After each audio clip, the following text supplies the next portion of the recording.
देखा कान्हा, आज तो टोली भी चिंतित है। पूरे वृंदावन में आज एक तुम ही हो जिसे चिंता छोड़ खेलने की पड़ी है।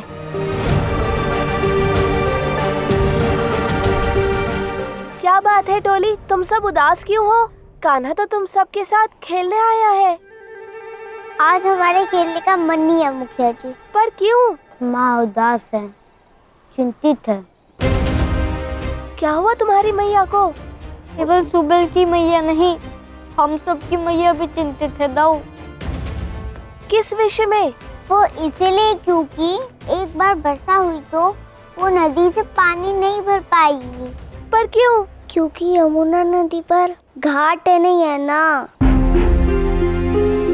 सब माँओं को उदास देखकर हम भी उदास हो गए हैं दाऊ। उनकी सहायता नहीं कर पा रहे हैं हम बस बैठकर चिंता ही कर सकते हैं।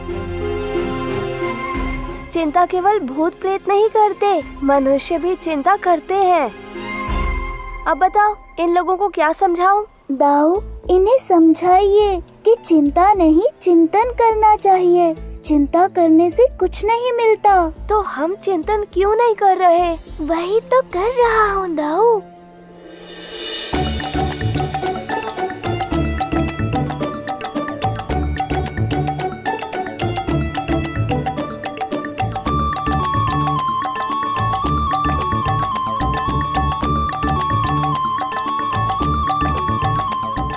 कान्हा ये क्या कर रहा है? चिंतन।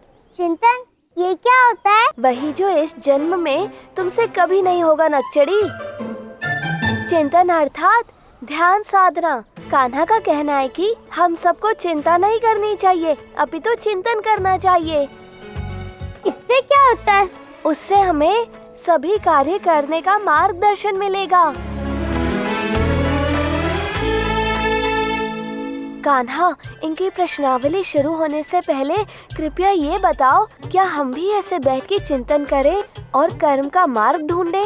नहीं, हमारा कर्म है खेलना और अब हम वही करेंगे। खेलने चलो, चिंता करने से कुछ नहीं होगा। तो क्या खेलने से मार्ग मिलेगा? इस नक्चड़ी को प्रश्न पूछने ही होते हैं। चलो तोली, खेलते हैं ना। चलो चलो, अब अपने दो खाने बनाते हैं खेलने के लिए। ठीक है चलो।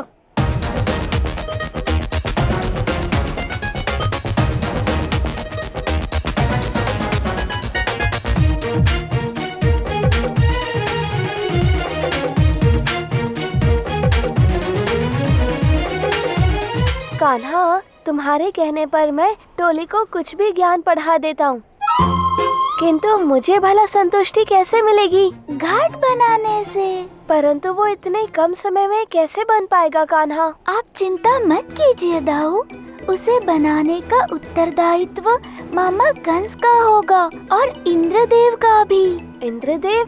अब वो इस खेल में कहाँ से आ गए? खेल को आरंभ तो होने दीजिए दाऊ, सब समझ जाओगे। देवऋषि, अब आप ही को इस समस्या का समाधान ढूंढना होगा। कृपा कर मेरी सहायता कीजिए। केशी को वृंदावन भेजने हेतु मैं कुछ भी करने के लिए सच हूँ। नारायण नारायण, परंतु आपने तो उन्हें श्राप दिया है देवराज इंद्र, और अब आप स्वयं ही उसे नारायण से मिलाने जा रहे हैं। क्यों? वो इसलिए देवऋषि, क्योंकि मेरी त्रुटि का परिणाम निर्दोषों को भुगतना पड़ रहा है। क्षमा कीजिए देवराज इंद्र, मैं आपको कोई मार्ग नहीं दिखा सकता, परंतु आपको एक मैं सुझाव अवश्य दे सकता हूं। जब भी कोई मार्ग न दिखे तो चिंता न करिए, बस उस प्रभु नारायण का चिंतन करिए। नारायण नारायण नारायण नारायण नारायण नारायण नारायण नारायण। अब तो इंद्रदेव और वरुण देव भी चिंतन करने लग गए हैं कान्हा। क्योंकि चिंतन करने में ही सबसे बड़ी भक्ति होती है। अब देखिए इनके आत्मचिंतन करने से क्या होता है। नारायण नारायण।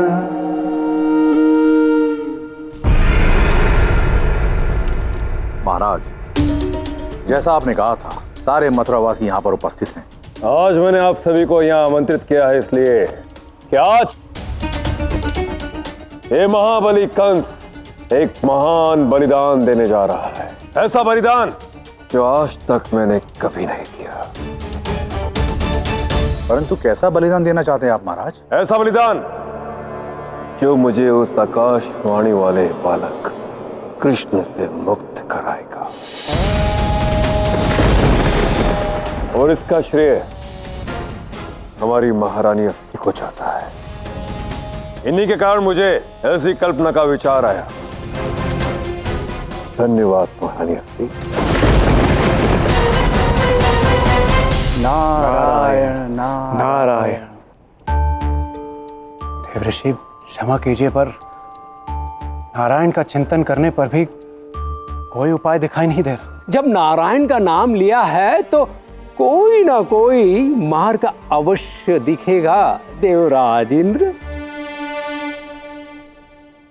तो आज मैं आप सभी के सामने एक घोषणा करता हूं, जो भी उस मायावी बालक कृष्ण को पकड़ के मेरे समक्ष लाएगा, मैं उसे अपना आधा राज्य दे दूंगा। ये क्या?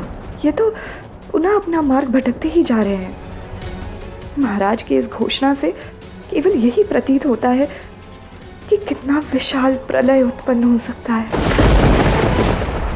देखिए देवराज इंद्र, महाराज कंस ने अभी अभी घोषणा की है और उसी से हमारे सारे मार्ग खुल गए हैं। अब मैं केसी के पास भी जा सकता हूँ और महाराज कंस के पास भी।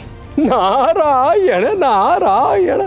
तो क्या आप केशी को? जी हाँ, मैं केसी को महाराज कंस से अवश्य मिलाऊंगा, परंतु आगे उस प्रभु नारायण की इच्छा। नारायण नारायण। देखा कान्हा, केशी कंस से मिलेगा तो क्या होगा कान्हा? घाट बनेगा दाऊ। प्रथम तो मामा कंस घाट बनाएंगे ऐसा कहा, फिर उसके पश्चात तुमने मामा श्री के साथ इंद्रदेव का नाम जोड़ा।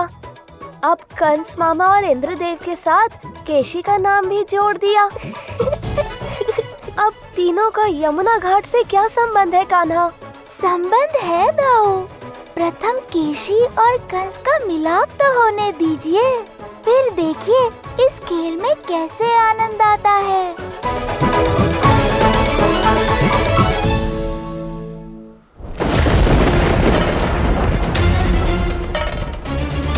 कितना अद्भुत गांव है, कितना भव्य और सुंदर दिख रहा है। कोई होगा यहाँ जो मुझसे लड़के मुझे कड़ी टक्कर दे सकता हो?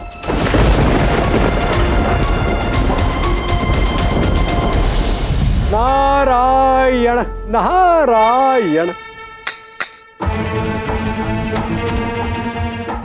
मुनिवर, आप यहाँ क्या कर रहे हैं? मैं तुम्हारी सहायता करने आया हूँ मित्र।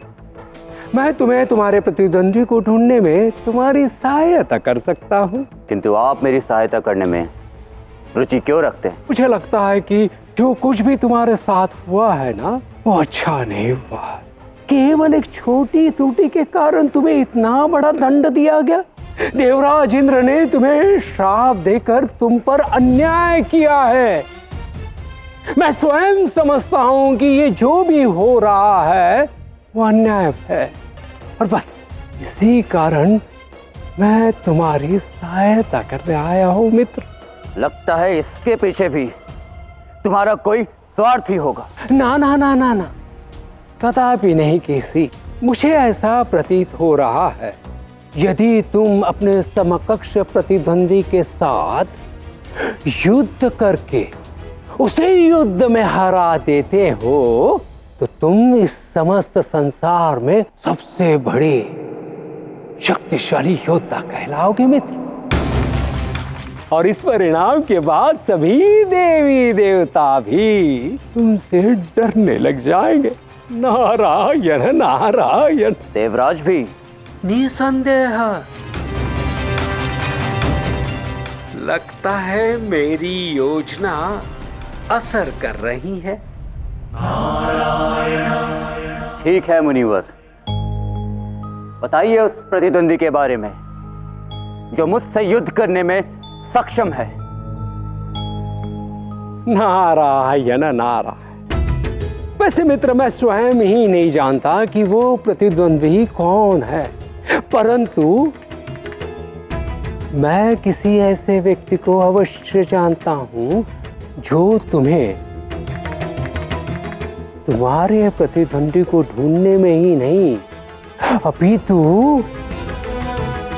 उस तक पहुंचा सकता है। तो बताइए देवर्षि, कौन है वो? मथुरा के महाराज, महाराज कंस। मित्र, तुम्हें मथुरा जाना होगा और महाराज कंस से मिलना होगा। अंततः मैं जिस क्षण की प्रतीक्षा में था वो क्षण आ ही गया। तब महाराज कंस ही बताएंगे वो प्रतिद्वंदी कौन है। मैं भी तुम्हारी प्रतीक्षा में ही हूँ केशी।